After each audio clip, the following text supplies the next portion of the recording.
Bienvenidos al episodio número 26 de American Spaces on Air. El episodio que verán a continuación es muy especial, pues fue grabado el día viernes 13 de enero junto a nuestro invitado Melecio Estrella, director artístico de la compañía de danza vertical estadounidense Bandaloop. Bandaloop estuvo presente en Chile los días viernes 13 y sábado 14 de enero para participar como parte de la programación de Teatro a Mil y también con el patrocinio de la Embajada de los Estados Unidos. Esperamos que disfruten esta conversación en la que aprenderemos mucho más sobre esta interesante compañía de danza. Welcome everyone once more to American Spaces on Air, a podcast brought to you by the American Space at Instituto Chileno Norteamericano in Santiago and the American Academy of Science and Technology at Universidad de Talca, with the collaboration of the United States Embassy in Santiago and the American Spaces Network all across Chile. Today we have a very different program. This is the first time that we have a guest in front of us. For the longest time we've been having 20 episodes, more than 20 episodes by now, and we have all of our guests online. So it is a refreshing, a new adventure to have our guests in person. So good, yeah. Yeah. So today with us is Melecio Estrella. He is the artistic director of Bandaloop, and he's based in Oakland, in California. He is committed to advancing equity, access, environmental, and social justice. Melecio believes that dance and art making plays a vital role in health and in the health of individuals and communities and societies. So how are you? How have you been? I'm doing great. I love Santiago. It's a vibrant city, and I feel, there's something that feels very familiar, though this is my first time here. Yeah. Perfect. Okay, so Bandaloop is performing in Chile as part of Teatro Mil's programming for their 30th anniversary, and with the sponsorship of the Embassy of the United States, who is also commemorating the 200 years of binational relations between Chile and the United States. And as I understand, Bandaloop is also celebrating 30 years, That's right? right, yeah. Okay, so my first question to you is, how do you feel starting the year as part of so many overlapping celebrations? Well, dance in itself is a celebration. Every moment of movement that we get to live in an artistic moment. Children dance, we all dance, everybody. It is a celebration for me. So being in an overlapping celebrations, acknowledging relationships that are built over so many years, acknowledging that our company, has dancing in mountains and in cities for 30 years. To start the year like this is just so exciting, and it's a difficult time in the world, right? And I think the collaborations that we do with each other in our company, but then that we get to do across borders, and then especially the collaborations we do with buildings, with architecture, with natural sites, with mountains.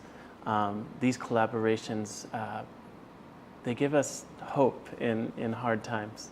Yeah. Absolutely. Yeah. And for the people who still doesn't know or haven't seen a performance, a Bandaloop Sure. performance, could you tell us what Bandaloop is, or what are some of your vision, your values? Of course. So Bandaloop started in 1991, actually. It was founded by a woman named Amelia Rudolph, an American who was from Chicago, but also grew up part of her childhood in India, in the Himalaya. Her parents were professors of political science, specializing in India. So she grew up sort of transcontinental, living in both places, and was a dancer, very dedicated dancer. And then around the late 80s and early 90s, she began to climb and got really into climbing in California in the Sierra Nevada, the mountain range, beautiful, Yosemite, and realized when she was climbing that she can mix the two art forms, dance and climbing, and how can they feed each other and elevate, literally elevate, Okay. elevate the dance. And so that was in 1991 that she started. And so over the last 30 years, we've been refining this technique, both a culture of safety, our safety and rigging techniques, and also, of course, the dance vocabulary, the movement vocabulary, bringing that celebration of life in dance and also performance and theatrical craft to these spaces. Maybe it would be mountains, you know, taking a big group of people to a cliff, to a climbing area, and using that as the stage or letting that become the stage. Or most of our work now is in urban spaces, so we will go to skyscrapers, to large buildings, to glass towers, or even to smaller buildings, historic sites, and bring our dance to the walls of this site. And what's very special as a dance company about Bandaloop is the radical access that really everybody, it's for everybody. Business people who are just on their way to work see it. People who live on the street see it. And we invite conversation. So it's very public, and it's about enlivening public spaces and bringing energy and artfulness to the places that we share. Perfect. So at this moment, I have only had the opportunity to see your presentations online, but I'm going to experience one of your performances today. And they are, what I've seen online is just simply awesome. Thank you. So what would you define as the main ingredient or the key component in Bandaloop's performances? Oh, the main ingredient. Wow. I mean, I think there's two main ingredients. I think, of course, the dance and the craft of human movement, and the, you know, how we artfully embody our anatomy. You know, this body is, you know, real. And also, you know, we come from dance lineages and sport athletic lineages. So that people might think ballet, or they might think contemporary dance, and climbing. But when you mix and find the edges of all of these forms, something new happens. So, you know, main ingredient being dance, and the other main ingredient really being dreaming, like the expansive imagination. So when you're looking up at a Bandaloop show, you're seeing bodies flying through the air, and it really is, you know, seems like a universal human dream of flight, of the body in flight. That's another ingredient that's very powerful. So those two things, mixed with the ideas and the content and the themes of the show, and then also the other main ingredient, there's many main ingredients, I guess, is the architecture. Not only the physical architecture of the building, but the histories of the building. That we are here in the Plaza de Constitución. We're here on the Ministerio de Hacienda and the Ministerio de Justicia, both buildings which have such thick histories in themselves and mean something. You know, I would never know as an American what this place means to a Chilean, what the recent history has happened there, what the, you know, further down, you know, Yeah. and in the 200-year relationship of the U.S. and Chile.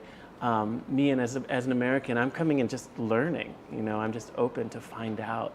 But I get to find out through an artistic process, through an artistic lens that lets it be poetic, that lets it dream, that is dreaming alive, right? When it's very, you know, these sites, these government buildings we're dancing on are very real. They're very thick with political histories and political moments every day. And so, yeah, when all the ingredients come together, there's so many entry points for people, whether they be the buildings every day, the dream of flight, or the creativity of the human body. Yeah. Perfect. And Bird Strike. Bird Strike is the name of this performance that you are Yes. bringing for the first time to Chile. So we would like to know how long has it been in development, and Yeah. what is necessary to produce such a performance? Yeah. Well, the conversation to actually work with Teatro La Mil to bring a performance to this festival this year is very long-standing. Maybe, you know, 1 year, 2 years, you know, in the lead up. It takes a lot to orchestrate bringing us here. And the actual idea of bird strike maybe came about six months ago for me. Bird strike is actually the technical term. So we dance on buildings, big glass towers sometimes, and we're dancing on glass windows. And oftentimes people will ask us, how do you dance on a window without breaking it? And we say that these windows are engineered for bird strike. So we think about, when birds fly very fast into the building and hit the glass, Yeah. and the glass can withstand that. And so it's also when birds fly into airplane engines. So it's quite, it's almost a sad image, right? To think about bird death in this way. But I'm very inspired also by the poetics of what a bird strike is, because we've also been learning about this undercurrent of theme of the show is migration, and the migratory path of birds on the Pacific Flyway, all the way from Alaska in the U.S. down to here in Chile and Patagonia, right? So, and everywhere in between. So from San Francisco to Santiago, we kind of traveled on this Pacific Flyway of the birds, and I'm thinking about how long birds have been, for millennia, have been migrating this pathway all the way from where we are in California to where we are here today in Santiago. And so that time frame of bird migration, and then, we see this new tower here that's come up, right? This new building that maybe takes 4 or 5 years to build, right? And so that like thousands of years of migration, and then in 5 years, a new building grows up. And then, what happens when the bird flies and into the building, and the possibility of like, it might be a nesting site as well.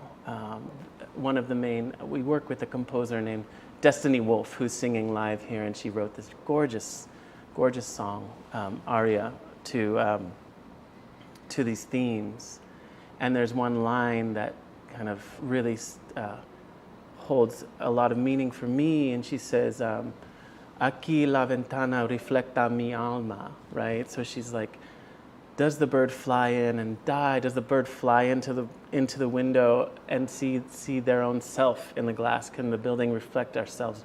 Do our city spaces reflect our souls still? And also, when we're dancing in Bandaloop all over the world, we're on these big high skyscrapers, and we do encounter bird nests and insects. And so I'm thinking about cities as interspecies cohabitation sites as well. Absolutely. And then underneath all of that, of course, is very personal migration stories of our family. As you said, you're from Venezuela. You have a migration story that got you here. My family across the Pacific Ocean, from the Philippines to San Francisco. Members of our company have been sharing their own family's migration stories, which then feeds into the script writing, the songwriting, and also the choreographic process. So it's all very layered. I forgot your original question, but I'm so sorry. You're still answering it. Yeah, So, okay, good. So yeah, that's perfect. We just wanted to know what the process was like, and this is all part of it. So we take a lot of ideas. Because of course we can go onto the building and create a beautiful dance just with our bodies and in the moment and in the architecture.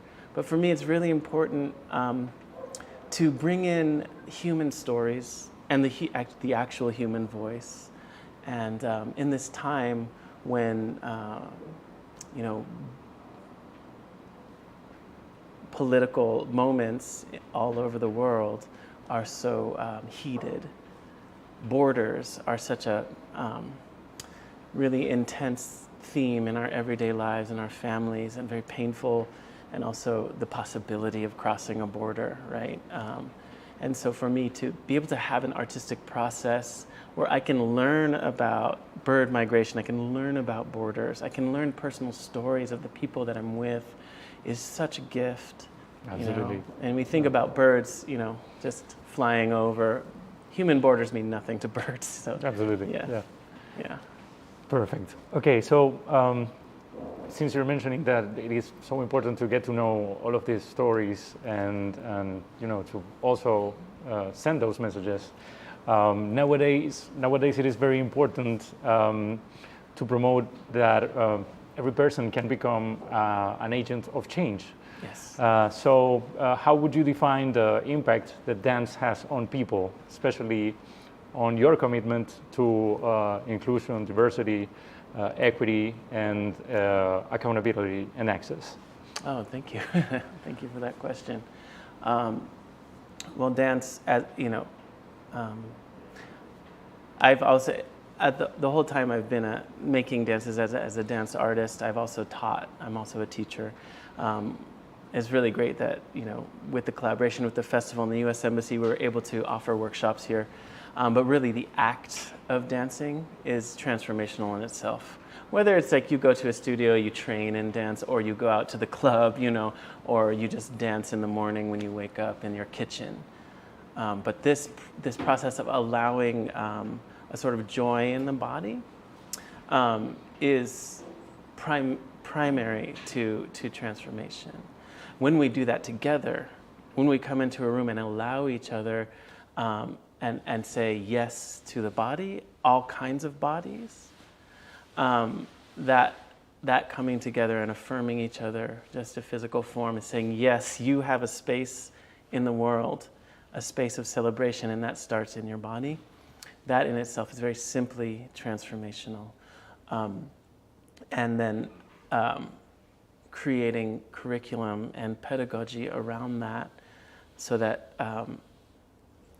we can share it with children, with adults, in university settings, or in kind of community or recreational settings, as we say, and really bring this as a utility to people, this idea that the body is a site, that a body is a site.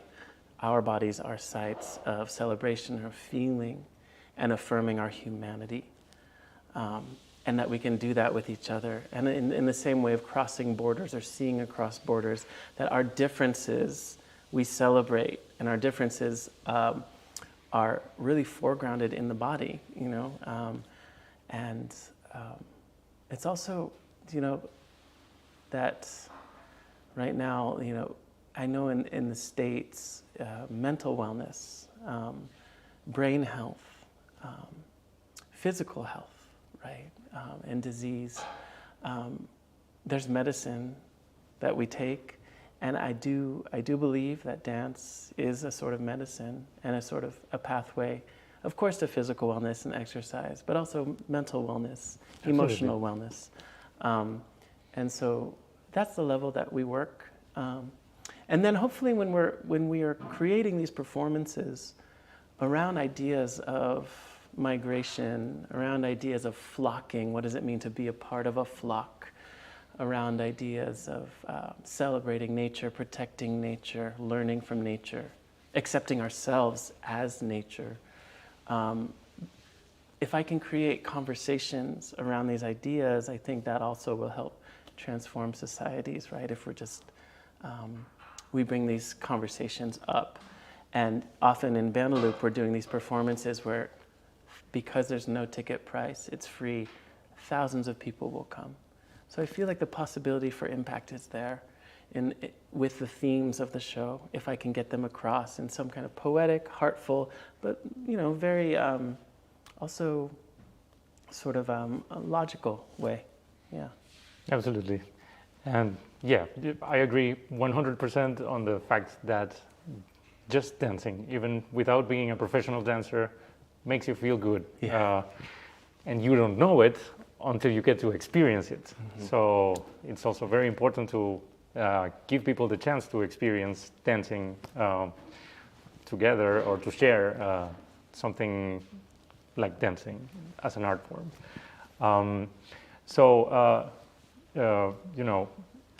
With this in mind, a lot has changed in every aspect of society since Bandaloop was created. So what are some of the changes or the adjustments that Bandaloop has gone through its history. Yeah, well, one thing that Bandaloop always does, and is the strength that we bring around the globe, is our adaptability. So we have to be in relationship to what is going on in the moment and be ready for change.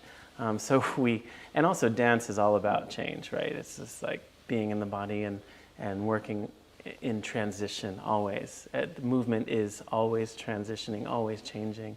What I've noticed actually in our work is just I've been in the company for 20 years, and the technological advancement that's happened that supports dance making, anywhere, it's just as simply as like an iPad now, from before when we weren't, we didn't have videos on our phones. We didn't have a place where we can, in one hand, have so much music in the palm of our hand. If you think about it, 30 years ago, we didn't even have internet. Yeah. So, yeah. Right. Yeah, it was just the beginning. And so how we share our work over the internet, as you said, people have access to Bandaloop videos now, almost wherever there's internet in the world. So this kind of, of course, like many fields, the availability and the access to the work has really shifted in the time that I've been doing this work. And at the same time, I would say our bodies respond to the way we use technology. So it really, the fact that we have these newer habits of the last 15 years of coming into our phones, and it caves our head forward and it brings our shoulders forward and we get neck problems, all of this also informs our students, the way we teach. And so how do we have to offer more exercises to open the front of the chest and to open the front of the throat, to let the head move into the back space, just to address how technology is changing our bodies. That's all, yeah. Those are some things that we usually don't think about because we take them for granted. They are in our everyday life. Okay, and we know that education is a big part of your outreach efforts and your mission as well. So what kind of programs does Bandaloop offer, and could a non-professional dancer ever participate in a Bandaloop performance? Absolutely. Like, we all love the work so much, it brings us so much joy. We just want to share it. We just want to, introduce people to what we do and give them an experience, because it's really fun. It's really fun. We give many kinds of workshops, from very simple on the ground movement, movement for wellness, dance technique for performance. So all those things happen on the ground. And then we also, of course, teach what we call bandalooping. We can make it into a verb, which is our methods of doing rope and harness dance, using rock climbing technology to get the body off the ground. So within our workshops, there's safety training, gear training, getting to know the equipment, and then of course getting off the ground. And then once you're off the ground, what are the techniques that both keep your body safe but allow for the most expressive possibilities?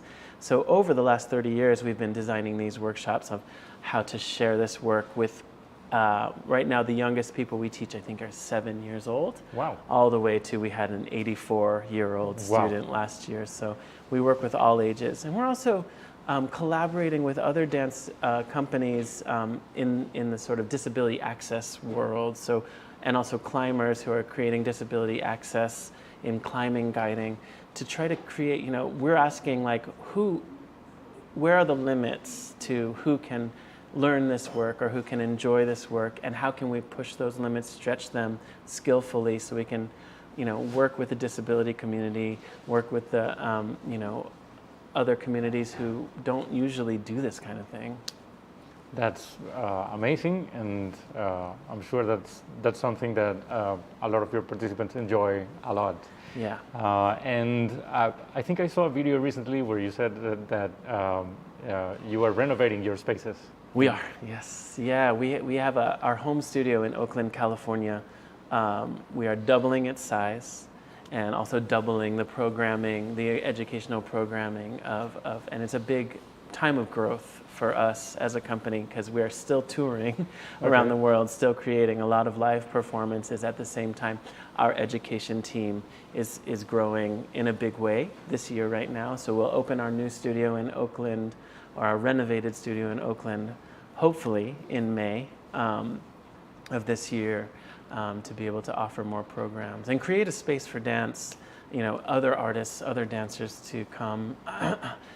Because art spaces where we are have become very scarce. The cost of living in the Bay Area is very high for artists in the San Francisco Bay Area. So we're hopefully doing our part to create a space where artists can work, artists can be, where artists belong. Perfect. Could you please tell us more about the environmental activism that Bandaloop does, and how do you guys link communities with their local nature? Yeah, absolutely. Well, we do workshops outside. So especially while our studio is being renovated, we cannot teach there. So we have to bring our classes. All of them go outside, and they are in urban spaces. But we also believe that nature exists in the urban space, and that being outside, being in the sunlight, in the rain, in the wind, with the birds or the insects around, that's all part of connecting with the environment. So we like to not say that only going out into nature is a way to experience and connect with the environment around us, the ecology, to affirm ecological connections through the experience of our work. We can do that anywhere. And we do have workshops that we take people into the mountains and offer a mountaineering experience with our riggers who, our safety managers, our riggers are very experienced climbers, mountaineers, but also work in rope access industries and also theatrical rigging inside theater. So it's a very big mix. So we can take our safety team and go and create a mountain experience for people who really want to immerse in rock climbing, in dancing, and in that creation.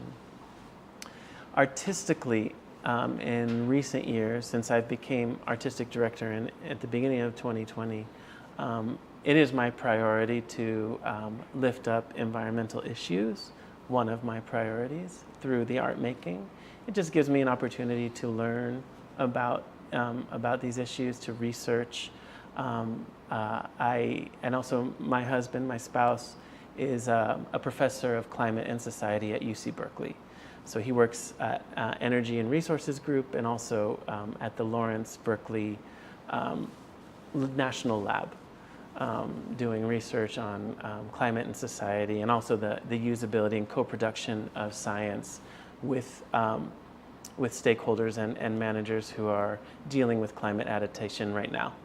And so this is our household, right? It's important for me, being a father and being a concerned human, to lift up environmental issues, to create opportunity of conversation, and idea exchange around how do we live in this time of climate crisis. Muy bien, eso ha sido todo en el episodio número 26 de American Spaces on Air. Queremos expresar nuestro más profundo agradecimiento a Melecio Estrella, director artístico de Bandaloop, y a Thomas Kavanagh, director ejecutivo de Bandaloop, por el tiempo que nos dedicaron para tener esta agradable conversación con ellos este día. Y les dejamos invitados a seguir nuestra programación para conocer más sobre las actividades que los American Spaces traen para ustedes, así como también futuros episodios de American Spaces on Air. Muchas gracias y hasta luego.